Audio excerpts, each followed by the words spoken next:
दोस्त की शादी में गए वैभव की आंख सामने खड़ी लड़की कामनी की आंखों से हटी नहीं रही थी। वेटर पार्टी में सबको सॉफ्ट ड्रिंक सर्व कर रहा था। वैभव भी ड्रिंक लेने आगे बढ़ा ही था कि अचानक ही उसे अपने पिछवाड़े पर थपकी महसूस हुई। वैभव ने जब पलट कर देखा तो वो कोई और नहीं बल्कि कामनी ही वैभव को देख के मुस्कुरा रही थी। उसने भीड़ से भरे हॉल में वैभव को अपने पास आने की ओर इशारा किया। इशारा देख काम आगनी में चल रहा वैभव चुपचाप उसके पीछे चल दिया और अगले ही पल वैभव होटल के उस कमरे में पहुंच गया जहां कामनी बड़ी बेसब्री से उसी का इंतजार कर रही थी। दोनों एक दूसरे को देख किसी सांप के जोड़े की तरह एक दूसरे से लिपट गए। वैभव कामिनी की बाहों में खोता जा रहा था। कामिनी भी वैभव के बाल अपनी मुट्ठी में भींचकर अपने नुकीले नाखून वैभव की पीठ में व्यवस्थ करने में लगी थी, जिसका दर्द कामाग्नि में चल रहे युगल के सुख को और मधुर बना रहा था। कुछ मिनटों की गर्म लंबी सांसों के बाद सांसों का काफिला रुक गया। फिर दोनों अपने अपने कपड़े पहनने लगे। तभी मौका देख वैभव ने कामिनी से पूछा, क्या हम दोबारा मिल सकते हैं? अगर तुम जिंदा रहे तो। इतना कहकर कामिनी मुस्कुराते हुए वैभव से दूर चली गई। दिन गुजरते हैं लेकिन मोहब्बत की तड़प रह रहकर वैभव के दिल में कसकती है। पर कामिनी से मिलने को वैभव बीमार रहने लगा था। उसका वजन दिन ब दिन कम होता जा रहा था और उसकी यौन इच्छा उतनी ही तीव्र होती जा रही थी। इस कारण ही वैभव दिन भर बस कामिनी के ख्यालों में ही खोया रहता था। सपनों में ही कामिनी के साथ रंगरेलियां मनाता। वो आईने के सामने खड़ा होकर अपनी बाहों में ही कामिनी को इमेजिन करता था। दिन अब हफ्तों में बदल चुके थे और हफ्ते महीनों में, और महज 3 महीनों में ही वैभव एक हष्ट पुष्ट आदमी से एक बूढ़ा कुबड़ा बन गया था।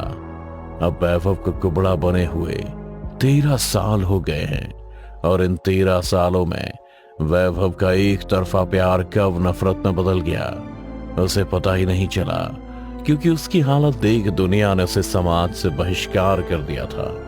लोग उसे घिन खाने लगे थे। अपने ही समाज से मिला ये अपमान बहिष्कार वैभव सहन नहीं कर पाया।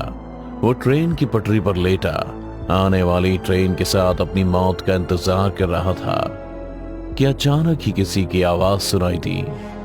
बड़े बुज़दिल किस्म के इंसान हो तुम वैभव। वैभव ने जब अपने आसपास देखा तो उसे कोई दिखाई नहीं दिया कि अचानक ही उसे सामने पेड़ से एक बूढ़ा गोरी उल्टा लटका नजर आया, जिसे देख वैभव ने कहा, आपको क्या पता मेरे साथ क्या हो रहा है? ये दुनिया बहुत बुरी है, यहाँ किसी को किसी की फिक्र नहीं है। इसीलिए तो कहता हूं तुम एक बुज़दिल किस्म के आदमी हो।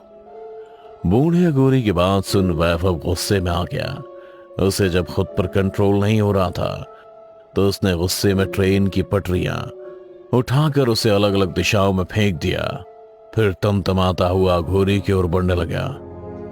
क्या कहा तूने?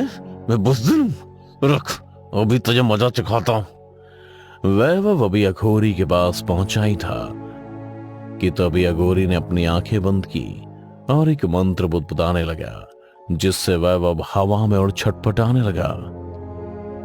अब दिखा अपनी ताकत का नमूना मुझे।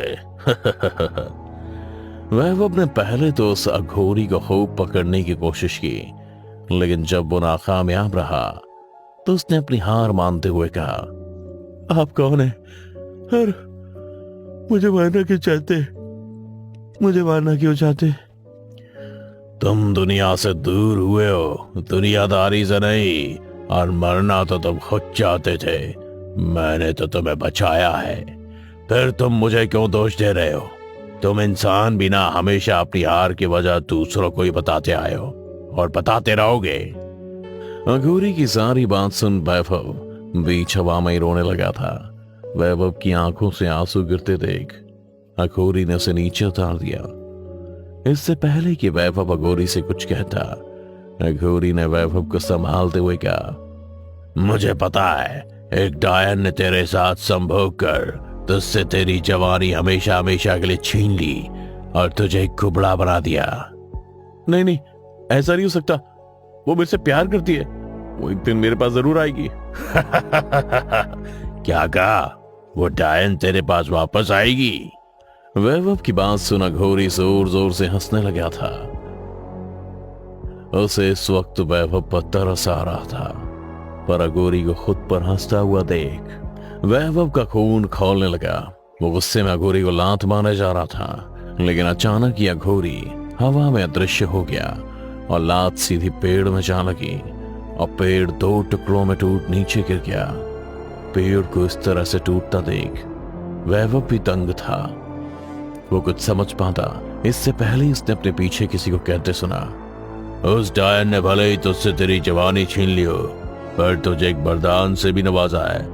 शायद अभी तुझे उस बात का अंदाजा नहीं हुआ है। वैभव ने पीछे मुड़कर देखा तो अघोरी हवा में उसके सामने ही खड़ा था। वरदान? आप ये क्या कह रहे हैं? अघोरी की बात सुन वैभव चौंक गया था। उसे इस बात का जरा भी अंदाजा नहीं था कि जिसे वो अपना प्यार समझता था असल में वही इसके बुरे वक्त की वजह थी। असलियत जान वैभव का सिर फटने को हो गया था। वो गुस्से में चीखने लगा था। तभी अघोरी ने उससे कहा, चिल्लाने से कुछ नहीं होगा, अगर हिम्मत है तो जाओ उससे बदला ले, बर्बाद कर दे उसको। पर वो है क्या? मुझे नहीं पता, फिर मैं कैसे? वैभव अपनी बात पूरी करता इससे पहले अघोरी ने कहा, मुझे पता है वो कहाँ रहती है, जा मिल ले उससे। पता नहीं उसे तू याद भी होगा कि नहीं। बताओ मुझे वो डायन कहाँ रहती है, मैं अभी उसके हलक से उसकी जान खींच लूंगा। वैभव के पूछने पर अघोरी कुछ बोल नहीं जा रहा था कि तभी उसे अपने पीठ पीछे ट्रेन का हॉर्न सुनाई दिया और उसके मन में ये बात भी घूम रही थी कि उसने गुस्से में पटरी उखाड़ दी थी और अगर उसने जल्दी कुछ नहीं किया तो हजारों लोगों की जान जा सकती है। अरे खड़ा खड़ा क्या सोच रहा है, दिखा अपनी ताकत, पटरी को थाम कर रख जब तक ट्रेन नहीं गुजर जाती। वैभव ने तुरंत ही रेल की पटरी को बाकी पटरियों के साथ जोड़े रखा। जब तक कि पूरी रेलगाड़ी सही सलामत नहीं गुजर गई।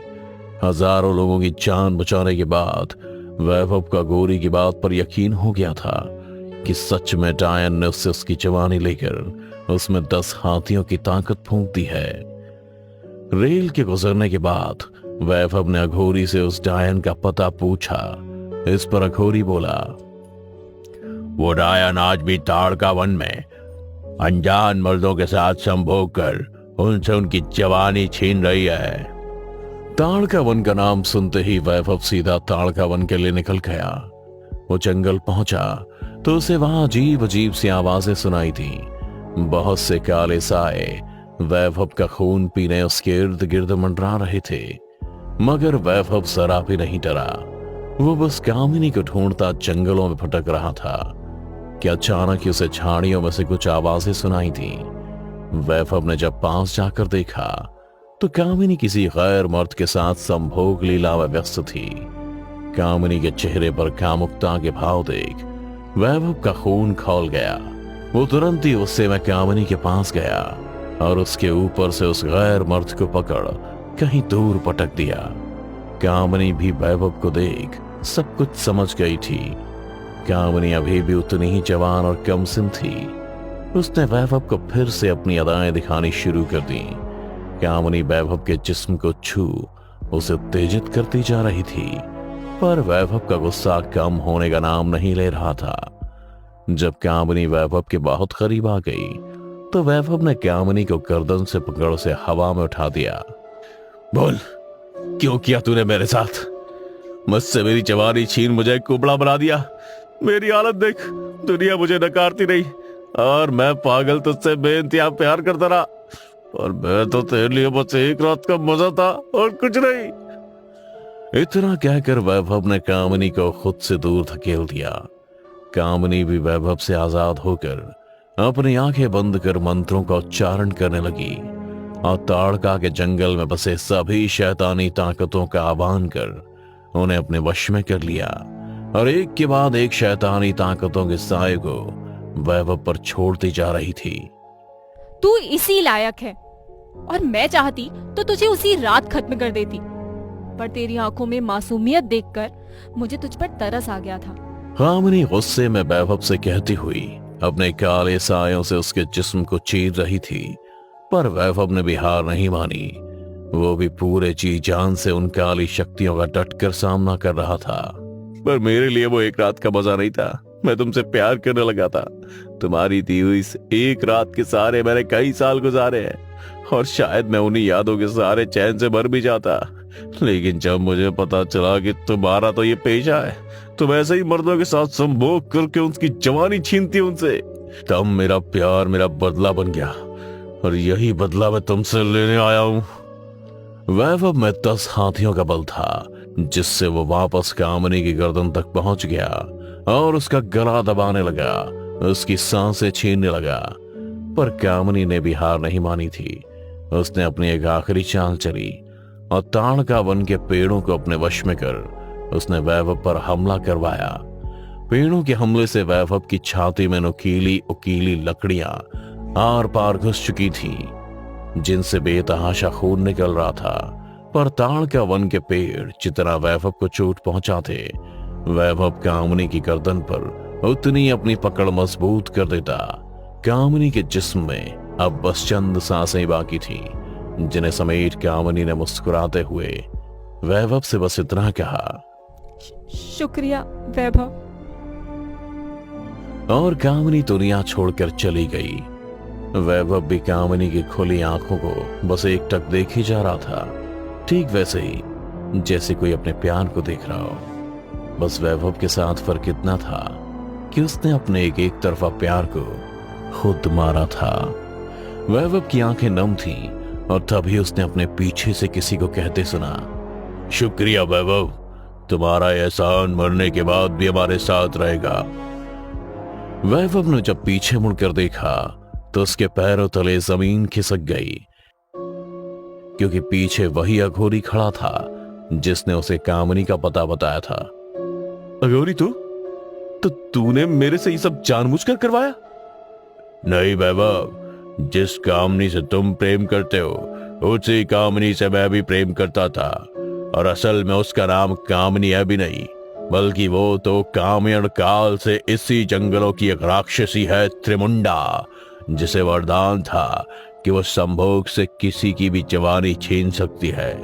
पर यह भी शाप था कि जिससे वो जवानी छीनेगी उसमें 10 हाथियों का बल आ जाएगा। अघोरी से कामिनी की पिछली कहानी जान वैभव सोच में पड़ गया। अगर आप भी कामिनी से प्यार करते थे तो आप में भी 10 हाथियों का बल होगा, तो फिर कुबड़े क्यों नहीं बने, और आपने से किसी और के साथ सोने क्यों दिया? बोलिए। क्योंकि मैं अघोरी विद्या जानता था। मुझे पता था कि डायन के श्राप से कैसे मुक्त होना है, और रही बात त्रिमुंडा के किसी और के साथ सोने की, तो मैं शुरू से ही बहुत बुरा लगता था, खुद से घिन आती थी, पर मैंने अपने गुस्से को मकसद दिया।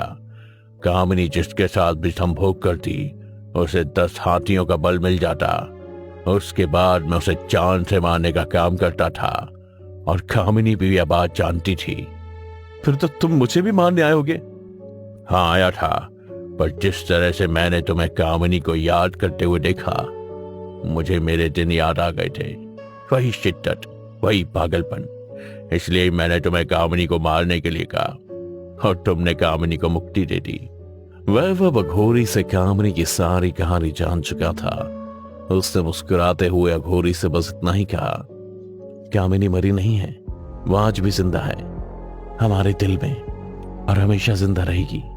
और ताड़का वन की अंधेरी भरी दुनिया में वैभव कहीं खो गया। तो अगर कल को आपको ताड़का वन में कोई कुबड़ा शख्स दिखे तो बगल से गुजर जाना, उसे परेशान करने की सोचना भी मत, क्योंकि आज भी उसमें 10 हाथियों का बल है।